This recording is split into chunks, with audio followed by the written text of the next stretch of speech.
কি রকম বেকুব পেয়েছে আমাদের দেখিস।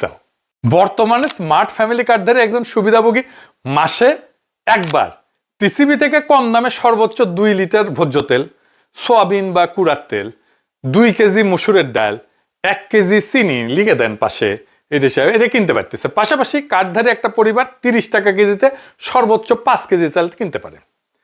আর গত নভেম্বর থেকে টিসিবির পণ্য তালিকায় যুক্ত হয়েছে আরো কিছু জিনিস, কিন্তু ইন্টারেস্টিং। চা যুক্ত হয়েছে, লবণ যুক্ত হয়েছে, ডিটারজেন্ট যুক্ত হয়েছে এবং 2 ধরনের সাবান যুক্ত হয়েছে। এবং অন্যান্য সময় যদি পণ্যের দাম বাড়ে সেগুলো এই তালিকায় যুক্ত করা হয়, বুঝছাও। যেমন দাম বৃদ্ধি পাওয়া আগে কিন্তু পেঁয়াজ, আলু কিংবা গত রমজানে খেজুরও বিক্রি করা হয়েছে এই টিসিবি থেকে। কিনেছেন আপনারা সবাই, দেখেন, মনে করিয়া দেখেন, দেখেছেন? তাহলে বিএনপি কি এক্সট্রা দিতেছে কন আমারে বুঝান। এটা চালু কর্মসূচি যা 1 কোটি পরিবারের জন্য ছিল, সেটা 50 লাখ পরিবারকে দিবে। মানে এই টিসিবির পণ্যই তো দিবে নাকি অন্য কিছু দিবে?